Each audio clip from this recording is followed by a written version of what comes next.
Bienvenue.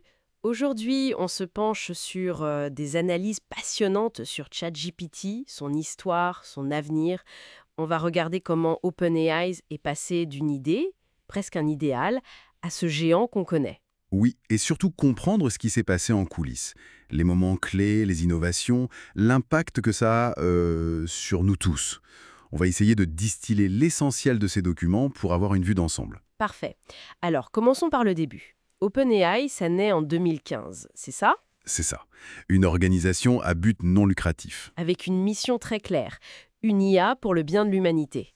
Et des grands noms derrière, comme Sam Altman, Elon Musk. Exactement. Mais bon, la recherche en IA, ça coûte cher, très cher, surtout en puissance de calcul. Ah oui, j'imagine. Et donc, assez vite, l'idéal se confronte un peu à la réalité économique. D'où le virage de 2019. Le passage à OpenAI LP, C'est ça. Oui, cette structure à peu hybride, à profit plafonné. c'était un changement majeur. Profit plafonné, ça veut dire quoi en pratique? L'idée, c'est que les investisseurs peuvent récupérer leur mise avec un certain profit, mais limité. Tout ce qui dépasse ce plafond doit, en théorie, revenir à la mission initiale non lucrative. D'accord. C'est un compromis, quoi. Voilà. Compromis pour attirer les capitaux nécessaires sans complètement renier l'objectif de départ. Et c'est ce qui a permis d'attirer des sommes considérables. Et c'est là que Microsoft entre en jeu. Tout à fait. D'abord 1 milliard de dollars en 2019, puis 10 milliards en 2023. C'est colossal. Et en échange, Microsoft a quoi? Un accès privilégié? Exactement. Accès aux technologies via leur cloud Azure. C'était vraiment une alliance décisive. Ok. Parlons un peu de la techno derrière. On entend partout parler de l'architecture Transformer. Ça vient de Google à la base. Oui, 2017. Un papier célèbre. Attention is all you need. Avant ça, les modèles lisaient les mots un par un, en séquence. Oui.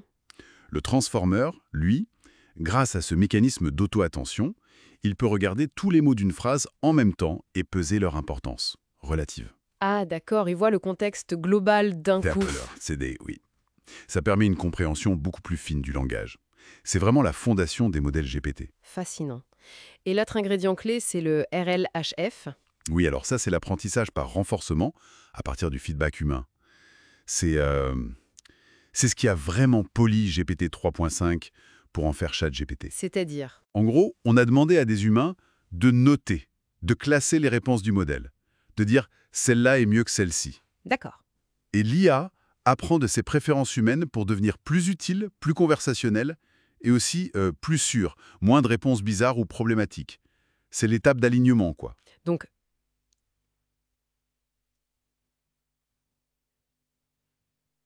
transformé pour la puissance brute, RLHF pour l'affinage. Et ça a mené à l'évolution rapide des modèles GPT. Précisément. GPT-1, GPT-2, puis le grand saut avec GPT-3 en 2020, ensuite GPT 3.5, le moteur de ChatGPT fin 2022, Et après GPT-4, oui, GPT-4 en 2023, qui devient multimodal, texte et images. Et tout récemment, GPT-4o, qui intègre nativement texte, audio, vision, de manière beaucoup plus fluide et rapide. et ce lancement de GPT-4, fin 2022, le succès a été immédiat, fulgurant, 100 millions d'utilisateurs en 2 mois. C'était flou, oui. Pourquoi ça a pris si vite, d'après les analyses? Plusieurs facteurs. D'abord, c'était facile d'accès. Gratuit au début, une simple interface de chat. Ensuite, une polyvalence étonnante. Ça pouvait écrire, coder, résumer. Oui, c'était bluffant. Et même si ce n'était pas parfait, c'était déjà assez bon pour être utile ou au moins impressionnant pour énormément de gens. L'impact économique potentiel, il est chiffré? Oui, et les chiffres donnent le vertige. McKinsey parle de milliers de milliards de dollars de valeur ajoutée possible par an. Ah oui, quand même. Et on voit déjà des études concrètes. Gain de productivité, plus 25% en vitesse, plus 40% en qualité sur certaines tâches pour des travailleurs du savoir avec GPT-4. C'est pas rien. C'est clair. Mais bon, les sources insistent aussi sur les défis, les problèmes. Évidemment, l'éducation par exemple.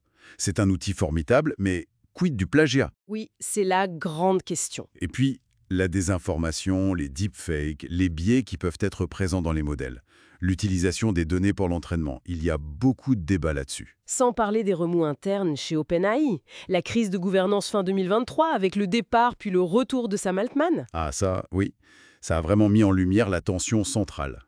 Aller vite, commercialiser, face à la prudence, la sécurité, l'alignement éthique à long terme. Et au final, ça a plutôt renforcé Altman et Microsoft. On peut dire ça, oui. L'épisode a clarifié certaines lignes de pouvoir. Et pendant ce temps, la concurrence s'organise, j'imagine. Ah ben oui, c'est la course. Google avec Gemini, Anthropic qui mise beaucoup sur la sécurité avec Claude. Meta aussi, avec Llama en open source. Exactement, ça change pas mal la donne. Et puis, des acteurs européens comme Mistral AI qui montrent très vite, le jeu est très ouvert. Et l'objectif ultime, pour beaucoup, ça reste l'AGI, l'intelligence artificielle générale, voire la super-intelligence. C'est l'horizon affiché, oui, mais les stratégies pour y arriver divergent complètement. C'est-à-dire? Bah, Altman et OpenAI semblent vouloir accélérer. Amodé chez Anthropic est plus sur une approche de prudence, de garde-fou institutionnel.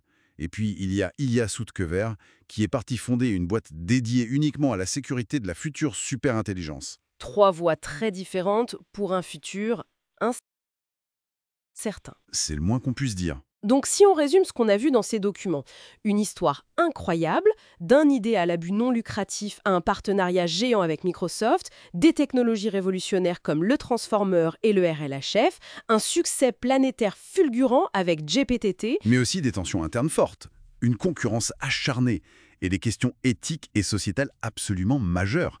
C'est une véritable épopée technologique qui est loin d'être terminée. le dilemme est clair. Comment on continue cette course folle vers des IA toujours plus puissantes qui promettent tant, tout en s'assurant qu'elles restent alignées avec nos intérêts, ceux de l'humanité? C'est toute la question. Et même les pionniers ne sont pas d'accord sur la méthode. Et ça nous renvoie à une interrogation fondamentale, je trouve, qui ressort de ces analyses. Quelle place on veut vraiment donner à ces intelligences dans nos vies? Surtout si elles deviennent un jour capables de nous dépasser. Comment on navigue entre les promesses folles et les risques qui semblent tout aussi fous? C'est vertigineux,